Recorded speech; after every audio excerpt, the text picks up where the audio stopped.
¿Cuánto dinero hemos perdido los españoles como consecuencia de las malas ventas de oro perpetradas hace 20 años por el gobierno socialista de José Luis Rodríguez Zapatero? Veámoslo.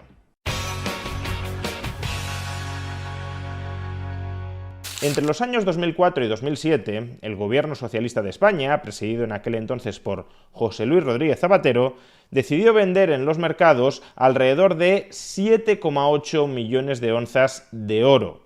Y tengamos presente que 7,8 millones de onzas de oro no constituían precisamente una cantidad pequeña de este metal precioso. Al contrario, representaban prácticamente la mitad de todas las reservas de oro del Reino de España. Por tanto, en apenas 3 años, el gobierno socialista de José Luis Rodríguez Zapatero se pulió, liquidó, vendió, o más bien mal vendió, casi la mitad de todo el oro que tenía como reserva el Estado español. Que se dice pronto, ¿eh? En apenas 3 años, y sin ni siquiera necesidad de pasar por el Parlamento, te desprendes de la mitad de todo el oro que hasta la fecha había acumulado el Estado español. ¿Y por qué lo hicieron?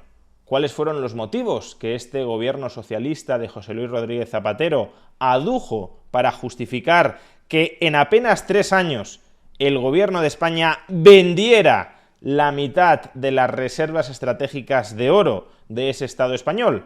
Pues los motivos que ofreció el por aquel entonces ministro de Economía de España, Pedro Solbes, considerado uno de los ministros más sabios, más rectos, más ecuánimes, más moderados dentro de ese gobierno socialista, ya os podéis imaginar cómo serían el resto, el por aquel entonces ministro de Economía, Pedro Solbes, expuso 2 razones. La primera, que el oro había dejado de ser un activo estratégico, y la segunda, en parte derivada de la anterior, como ya no era un activo estratégico y el oro no proporcionaba ningún tipo de rentabilidad explícita, no pagaba intereses, ni dividendos, ni nada parecido, pues entonces había dejado de ser rentable.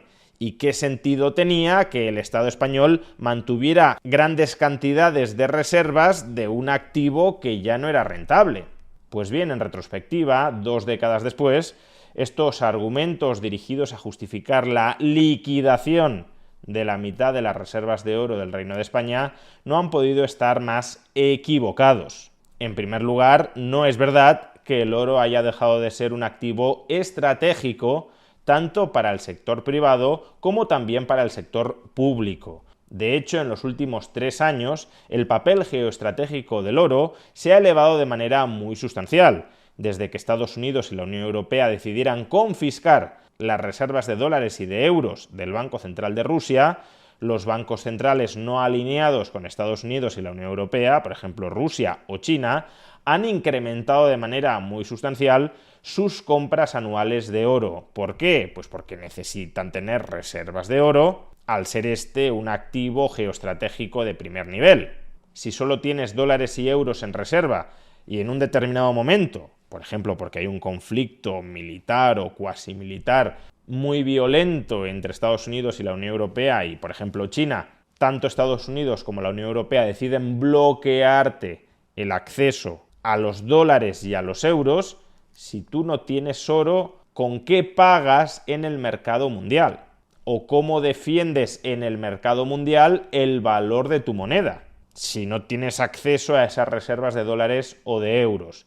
Por eso, para obtener autonomía geopolítica frente a Estados Unidos o frente a la Unión Europea, necesitas un activo que no sea el pasivo de ninguna de estas potencias estatales. Y el activo monetario por excelencia a lo largo de la historia, que no ha sido el pasivo de nadie más, ha sido, hasta muy recientemente, solo o fundamentalmente el oro. En los últimos años podríamos añadir también Bitcoin, pero desde luego el más destacado a lo largo de la historia ha sido el oro. Por tanto, no era cierto que el oro dejara de ser un activo con importancia estratégica o geoestratégica, que durante algunos años o incluso durante algunas décadas el oro no desempeñara este papel de manera muy activa y muy visible, por ejemplo, porque el orden internacional estuviese más o menos pacificado, no hubiese tensiones entre Estados Unidos y China, o entre la Unión Europea y China, o entre la Unión Europea y Estados Unidos.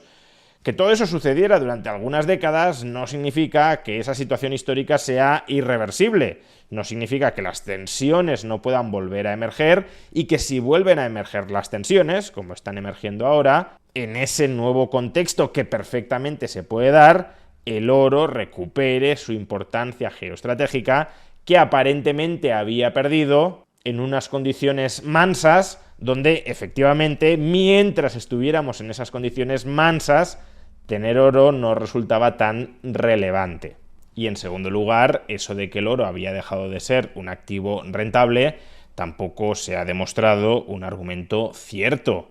La única fuente de rentabilidad de un activo no son los dividendos o los intereses que ese activo pague, sino también la revalorización que pueda experimentar su valor en el mercado. Bastan unas pocas cifras para ilustrarlo. El precio promedio al que se vendieron esos 7,8 millones de onzas de oro entre los años 2004 y 2007 fue de 476 euros la onza. Pero como entre esos años y la actualidad la inflación ha sido del 50%, podríamos decir que ese precio medio de 476 euros la onza equivale aproximadamente a unos 725 euros actuales.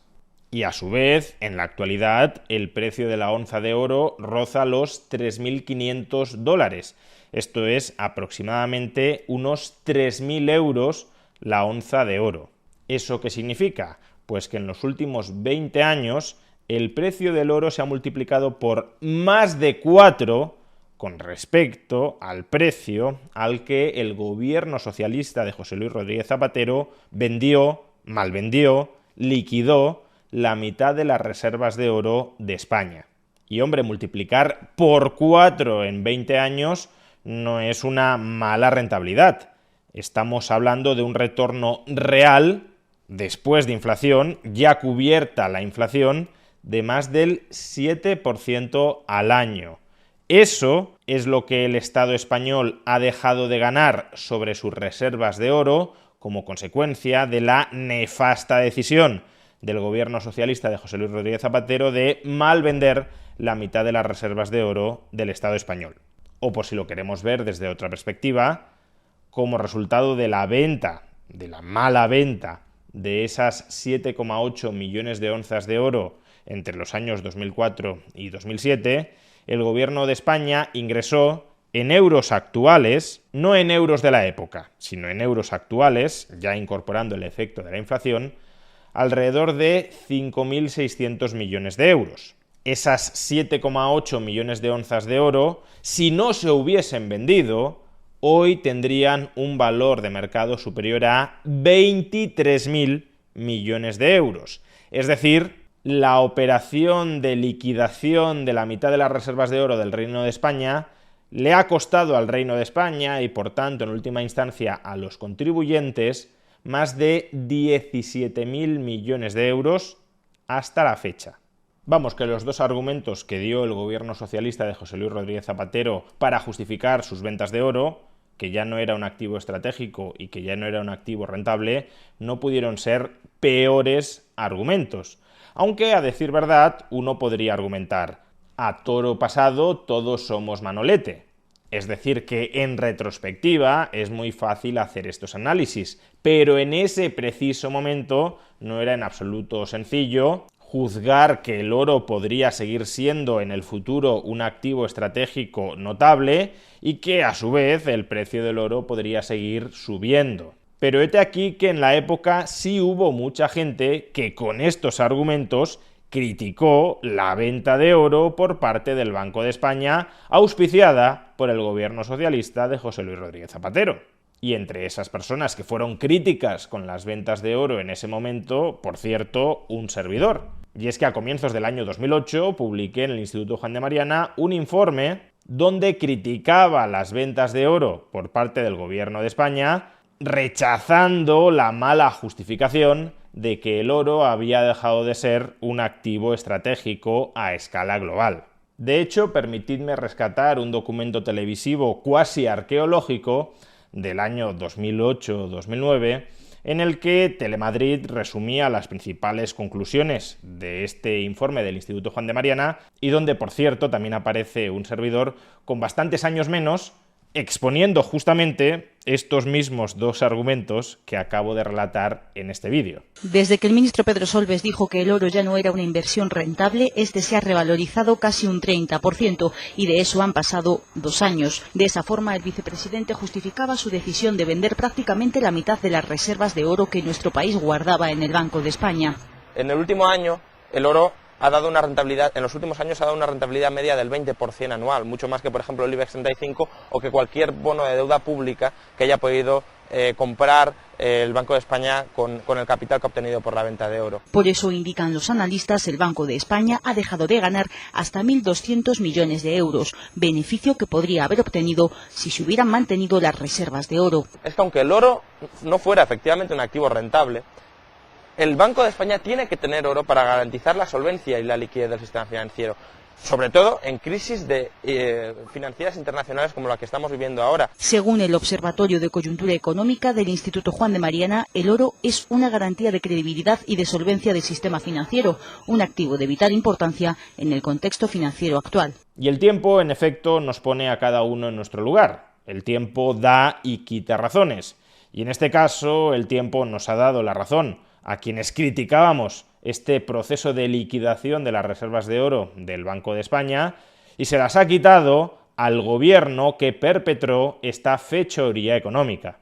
Pero, por desgracia, los platos rotos de esa fechoría económica no los ha pagado el gobierno que perpetró esa fechoría económica, sino que los hemos pagado empobreciéndonos todos los españoles.